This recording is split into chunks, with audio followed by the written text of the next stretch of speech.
And we've looked at a lot of problems that relate to control of the bat, the body, the brain, and the eyes. Let's focus for a few moments here at the end on explosion. With everything under control, you've got to explode the lower body and the upper body. There are a lot of different causes here because we're talking about a pretty complex issue of exploding the lower body and the upper body. It's a very important issue that we've got to look at. One of the causes of the problem is sometimes us as a coach. Sometimes we tell players, just meet the ball, just get the bat on the ball. Well, the player is not going to explode if we're just telling them to get the bat on the ball. So sometimes the problem is the coach, not the physical aspect of the player. We've got to keep that in mind, that sometimes problems are mental as well as physical. Explosion is extremely important, and the lower body explosion is probably even more important than the upper body explosion.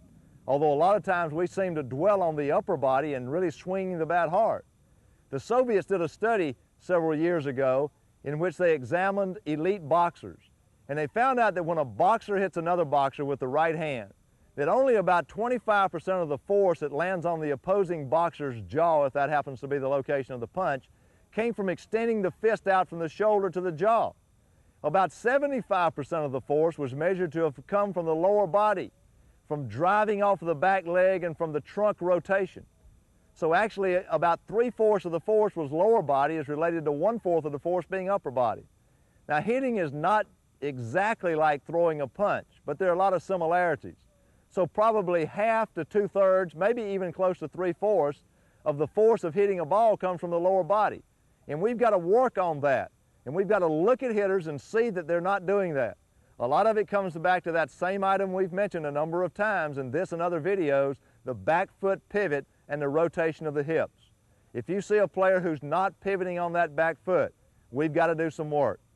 First of all, create in that player an awareness of the importance of the lower body. Mention the Soviet study if you'd like, or let them physically see the force of those hips. One way we can do this is to put players basically hip to hip. As you see here, we're placing two players where their hips basically join as they face each other. And they're going to pivot on that back foot and try to knock the other player back with their hip thrust, throwing that back hip into the location of the ball. And they can feel that power that's generated by pivoting on that back foot and throwing that back hip into the other player. Now, another way to do that same type of creation of awareness is to have one player get behind the other player. Have the players, again in this drill, remember to spread their feet, because we're working on this from the hitting position, not the stance. That's where the back foot pivot occurs. So they're in a spread position, and the player is behind the other player. The hitting player has their feet spread, and their partner is going to grasp their hips in the front, but from the back, basically reaching around them. And now the batter is going to pivot on the back foot and throw their hip into the location of the pitch, and the player that's their partner behind them, holding on to them, is going to feel that pull as the front player, the hitter, pushes that hip. This creates an awareness of the power of a hip thrust. And now the player is that level we talked about before of conscious incompetence and conscious of the power that can be generated from the lower body. Now, as they get conscious of that, we've got to work on some drills where they work on the back foot pivot to get those proper repetitions that lead to proper executions. One basic drill, very simple, is to have the player stand in the hitting position, again, feet spread. They just basically put their hands on their hips, look down at their back foot, which is the foot closest to the catcher. If they're right-handed, their right foot, left-handed, their left foot, and work on pivoting that foot, on the ball of that foot. They're going to focus on the ball of their back foot and get a strong pivot and hip thrust.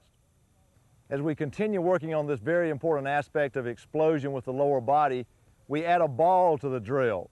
The player is still in the same position, the hitting position with the feet spread in that good control position, and we place a ball down by the heel of the back foot. Now as the player pivots on the ball of the foot, they kick the ball with the heel.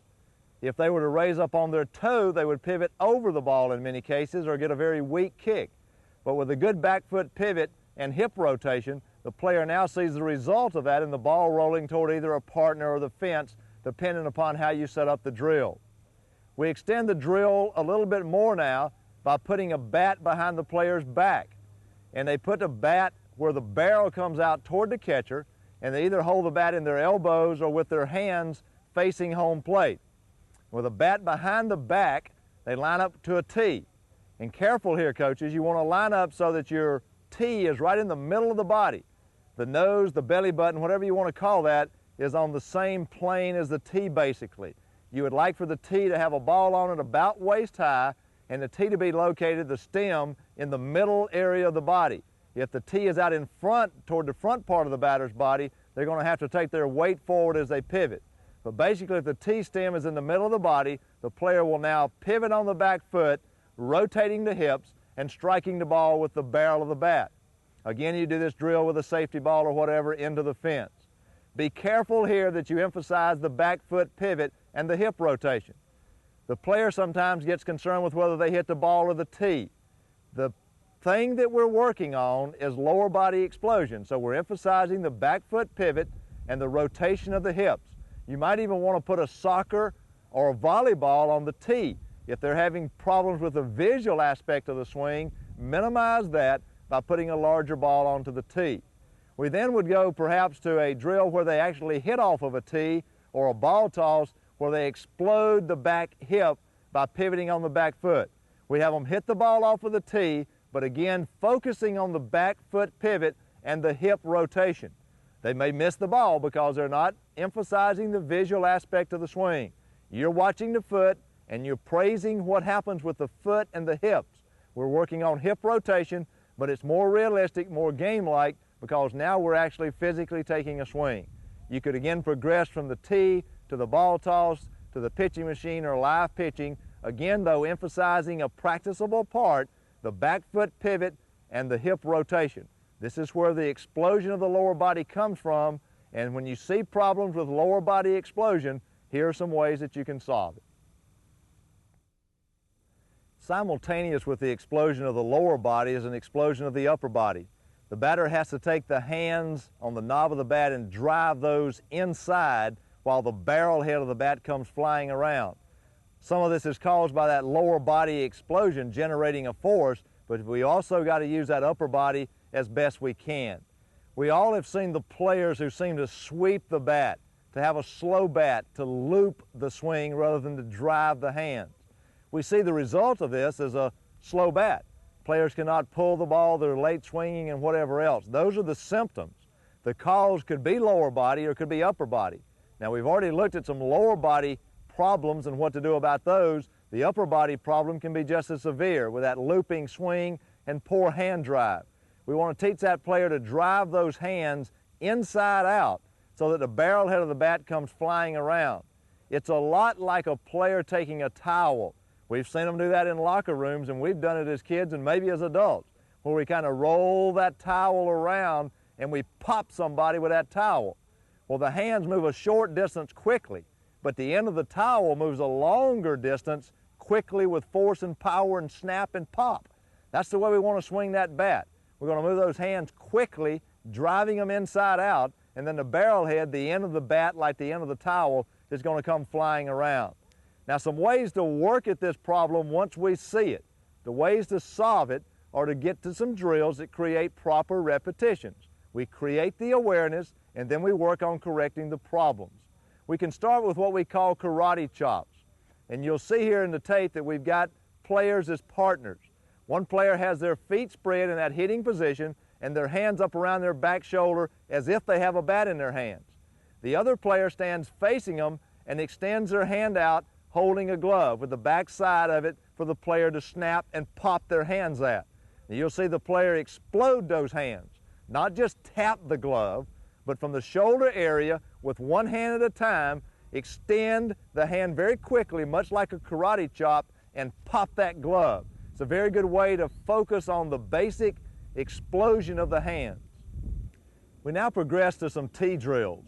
And we're going to use a tee here that I really like. One, it's got a solid stem and you can't break it. A-Tech makes this tee, and we can also use the stem for a bat. And that's what we're going to be doing in this drill. We're going to work on that inside-out swing where you drive your hands. As you notice, we got a player down on their knees. We've isolated the part we want to practice. We're practicing the upper body, so we've eliminated the lower body here basically by putting the player down on their knee. And now we're going to have the player with the knob end of the bat drive into the ball. Keep in mind, this is not the ball that's being hit.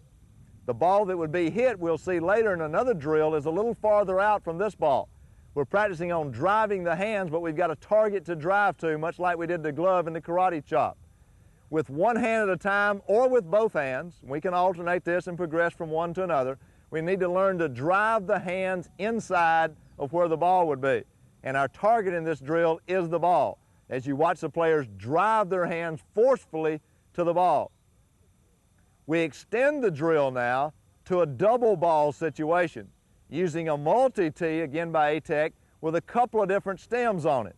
And we can use a small bat, choke up on like a 25-inch bat for some older high school age kids, or even a smaller bat for some younger kids that may be in the T-ball area or whatever. Or we can again use the stem off of a tee like this. Something small that a player can control with one hand.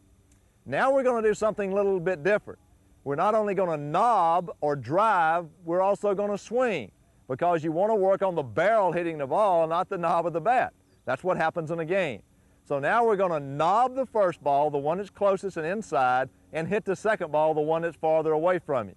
So we could call this a drive and hit, or a knob swing, whatever you want to name this ball, a two-ball hand movement drill of some type. You can create your own name for it, but we're going to drive our hands and then extend the bat. And you see this works extremely well on having the player learn to drive and explode their hands. A final drill that we want to show you is where a player extends the bat out near a fence area. There is a barrier. It could be a wall, although you're going to have some problems if you use a wall. It'd have to be something kind of soft. It could be a blanket hanging on a clothesline. It could be some netting or tarp hanging in the gym. Some type of a barrier to the incorrect swing. The player stands facing the barrier, the fence in this situation, and extends the bat out basically arm length to the fence. They then take their typical normal stride, or you can already put them into their striding or hitting position, and now they swing the bat. If they've got a looping swing and extend the hands too soon, they'll hit the barrier with the barrel of the bat. But if they come inside out and extend the hands forcefully as we've taught them to do, the hands will come inside and the bat will then clear the fence because it's farther along the fence when the swing actually is occurring. So with this drill, next to a fence or any type of a similar barrier, you can work on eliminating that looping swing.